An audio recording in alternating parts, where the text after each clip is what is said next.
barang tatap, tapi bangkai kawan dimakan. Apa maksudnya memakan bangkai kawan? Menggibah, mengadu domba, memprovokasi, apa lagi? Berbohong, dan seterusnya. Jadi yang kedua, tidak hanya kita menahan diri dari makan minum, tetapi juga menahan diri dari segala maksiat yang akan mendatangkan murka Allah. Itu yang kedua. Yang ketiga, yang terakhir,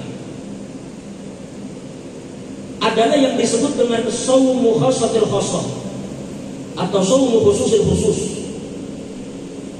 Puasanya, kalau bahasa wahid itu kan ada istilahnya tuh tamu, ada kena istilahnya tuh VIP, ada yang namanya PPIP, ada VVIP. Nah, yang disebut dengan khassatul khassah itu adalah orang yang khusus dari orang-orang yang khusus. Bagaimana puasa mereka? Ini yang dikatakan as-shaumu an amma siwallah, yaitu menahan diri dari segala sesuatu selain Allah. Jemaah, belum lagi betul lah. Ini juhur bawa suara lagi.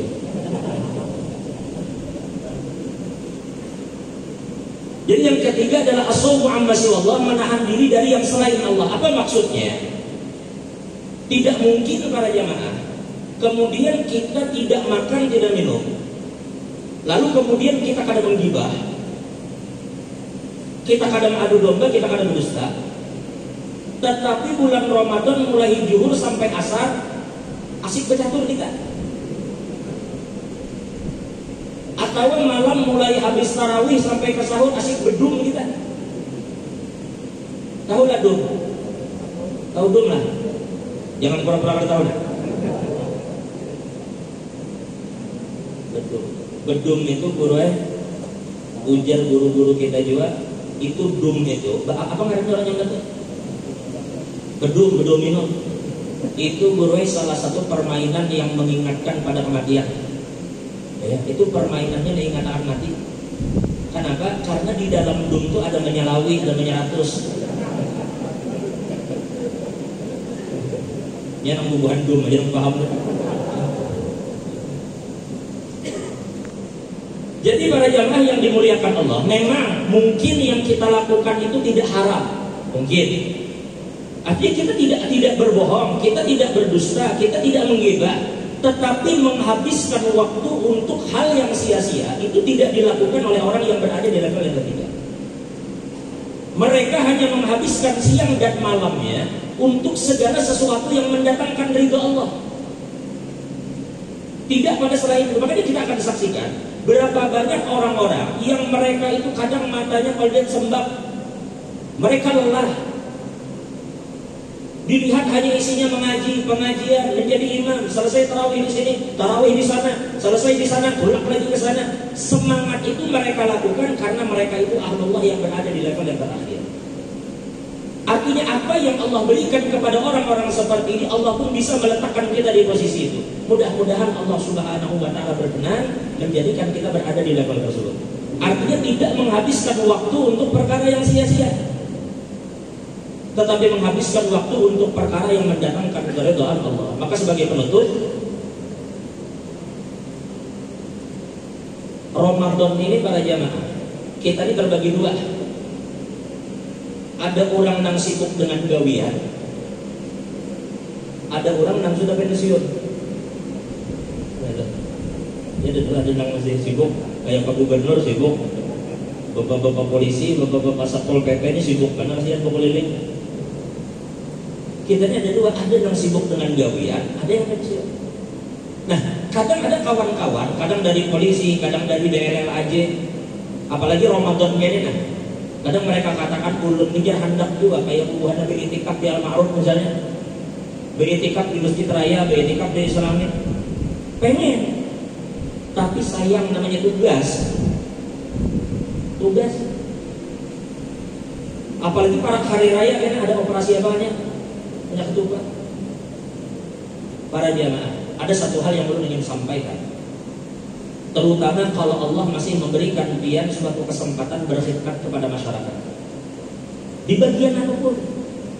Pian dokter kah, pian pejabat kah, pian aparat kah, kita mau ojek kah, apapun itu, di bagian kita melayani masyarakat. Ada sebuah hadis para jemaah. Oke, pian kan mau itikaf. Di dalam hadis, ayo kita cari tahu apa kelebihan itikaf. Di dalam sebuah hadis Nabi bersabda, hadis diriwayatkan Imam Tabrani. Ujar Nabi, man i'takafa yawman ibtigha'a wajhillah ba'adallahu bainahu wa bainan nari thalatha qanadik. Ujar Nabi, barang siapa yang beriktikaf sehari, beriktikaf sehari, sehari aja. Sehari itu impian belum tentu ada yang kawak seharian. Ujar Nabi, siapa yang beriktikaf sehari karena mencari ridha Allah, Allah akan jauhkan dia dari neraka sejauh 3 jurang. Ulang sekali. Beriktikaf berapa lama tadi? Sehari. Dijauhkan dari neraka sejauh 3 jurang. Sekarang antara kita di sini nah dengan sama antara kantor gubernur tuh di mana? Di Gajah Mada kamarnya. Lawan Samarinda seberang. Itu berapa sungai nama misah? 1 aja. Na'udzubillah min dzalik, mudah-mudahan kita dijauhkan dari bencana. Tapi seandainya terjadi kebakaran di seberang, mudah-mudahan seberang selamat. Kira-kira api itu sampailah ke Gajah Mada? Hah? Kada sampai. Kenapa kada sampai? Karena ada sungai lebar yang memisahkan. Ini antara orang itu dan neraka dipisahkan 3 jurang. Yang 1 jurangnya itu ujar Nabi ab'adu minal khafiqain, lebih jauh daripada timur dan barat. Per 1 jurang kali berapa? Artinya orang itu berjamaah bila beriktikaf sehari, jangankan masuk neraka, dekat saja tidak, apalagi masuk. Itu beriktikaf berapa lama tadi? Sekarang dengarkan baik-baik. Di dalam sebuah hadis yang sama, di redaksi yang sama Nabi katakan, man masya fi hajati akhi, barang siapa keluar dari rumah, apa urusan dia keluar dari rumah macam-macam, pembuat PDAM misalnya, di telepon orang membaiki pipa, atau balakar misalnya malam-malam jam 2 malam keluar mulai rumah menyasa api. Pokoknya siapa aja dia keluar dari rumah sekali untuk mengabulkan hajat saudaranya, menolong saudaranya, memberi manfaat kepada saudaranya, maka Allah akan berikan dia pahala yang lebih besar daripada orang yang beriktikaf selama 10 tahun. 10 tahun iktikaf lebih hebat orang yang keluar dari rumah untuk mengabulkan hajat saudaranya. Nah, jadi mumpung pian berada di tempat-tempat yang di situ kita melayani masyarakat, gunakan waktu itu baik-baik. Karena ibadah itu tidak melulu di atas sajadah dan tidak melulu tentang tasbih, tetapi pengabdian. Karena dalam sebuah hadis tadi dikatakan khairun nas anfa'uhum linnas. Manusia terbaik, apakah ustaz? Apakah guru? Manusia terbaik itu siapapun yang paling bermanfaat untuk orang lain. Dulu ada Imam Rumi Pekesah, di dalam Masnawinya Al-Imam Jalaluddin Ar-Rumi, ujar Sidin Bahari, ada ustadz, maaf lah kalau bahasa kita sekarang, ustadz hendak berdakwah ke satu pulau. Bahari pakai kapal, dan kapal Bahari kan ada mesin, pada belayar aja. Jadi ketika naik kapal hendak berdakwah ke satu pulau, kebelujuran apa namanya nang kapal sebelahnya, supir kapal itu kan nahkoda jadi Tuhan. Jadi begitu naik kapal, si Ustadz ini kan bawa waktu nih dari sini ke pulau itu mungkin sejam, daripada kada ada gawin dibawanya bapak nahkoda kai ya. Pian ngerti lah nahu lawan sorot. Nahu sorot itu pada jamaah bagian daripada pelajaran bahasa Arab, supaya kita bisa membaca kitab ibadisnya kesini kayak itu namanya nahu sorot. Mana kisahnya orang nang begawi di kapal tahu nahu sorot? Ini karena merasanya ustadz ingin sekolah di pesantren, belajar itu bertakut. Pian pernah belajar nahu sorot, ujar kai aku kada paham cuy. Jadi ujar Ustaz ini kai dia Tuhannya umur bian maaf aja biar selama ini. Jalan mereka paling jalan terus nih. Mbak kada terus tetap pulang kai kan. Biar ngerti ilmu tajwid kai. Benar ujar kai aku nih cuy mengaji aja. Cuma di sini aku tajwid kan mendalami. Jadi ujar si Ustaz tadi yang orang anak muda tadi, umah kainya berapa umur dia? Lawasnya hidup, apa? Kada paham tajwid? Maaf aja dia selama ini. Sekalinya dia kada lawas badai. Maka mun badai itu kalau seorang dia langit kada, gelombang tinggi. Ini nahkoda ngaran seumuran hidup di laut tahu sih. Ini jadi sini pasti karam nih kalau ada. Seumuran hidup di laut, ini pasti karam. Lalu sidin menggawin Ustaz tadi. Enggak. Dia bisa berkonyong aja. Jadi dia Ustaz tadi ada bisa kayak. Jadi ujar Ustaz tadi selama ini dia nah apa aja. Jadi kan bisa berkonyong. Lalu karam, dasar karam tenggelam. Nangaran kai itu diisi ilmu, hidup di laut. Itu aja langsung diisi ilmu. Mengerti kayak apa di laut ini yang menyelamatkan orang lama, bisa selamatkan saja. Lolos akhirnya dari kematian. Lihat ujar Rumi. Bagaimana orang yang mempelajari ilmu agama, mestinya ini semakin tunduk. Mestinya ini semakin, tapi kada. Ilmu yang dipelajarinya justru digunakannya untuk meremehkan orang. Jadi hati-hatinya kita pada jemaah. Iblis itu bukan tidak alim. Dikatakan kana iblisu aliman kabira walakinnahu adalla alaman katsira. Iblis itu alim. Tapi orang yang bisa satakannya banyak juga. Sedangkan kai tadi tampaknya kada belajar tajwid, kada belajar fikih, kada belajar nahwu sharaf.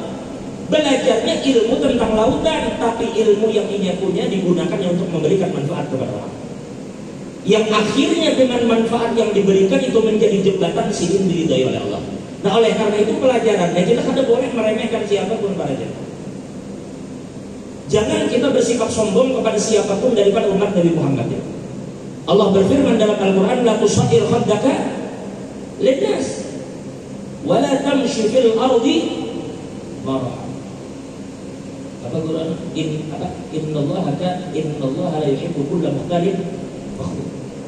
Ini ada satu hal menarik dari ayat ini sebelum kita tutup. Coba perhatikan para jemaah. Al-Quran ketika mengatakan la tusair khaddaka linnas, itu adalah perintah untuk tidak sombong. Tetapi uniknya, kenapa Al-Quran menggunakan kalimat suhur? Kalimat la tusair khaddaka linnas itu artinya jangan palingkan wajahmu dari manusia. Itu kalau secara bahasa, Pak, suhur itu sebenarnya adalah penyakit yang menyerang onta. Jadi onta itu dia bisa terkena penyakit su'riyah kalau di Arab namanya. Su'riyah itu adalah penyakit yang apabila onta kena penyakit itu biasanya lehernya ke situ, berjalannya ke sana. Apa kalau bahasa kita? Ini lehernya karena kalau digerakkan. Apa bijak bahasa kita salah bantal lah. Nah, tapi yang menyerang onta, menyerang onta. Jadi itu penyakit su'riyah namanya. Penyakit yang menyerang onta, apabila onta terserang penyakit itu, maka biasanya kepalanya itu terarah ke satu arah begitu, tapi jalannya ke sana. Karena kepalanya ini kada boleh dilihatkan. Nah sekarang pertanyaannya adalah, bila ada tuh onta melihat ke situ, berjalan ke sana, apa kabar? Hah? Jatuh kada? Biar bahasa baru jatuh kecelubuk kada? Kecelubuk. Jatuh kada? Jatuh.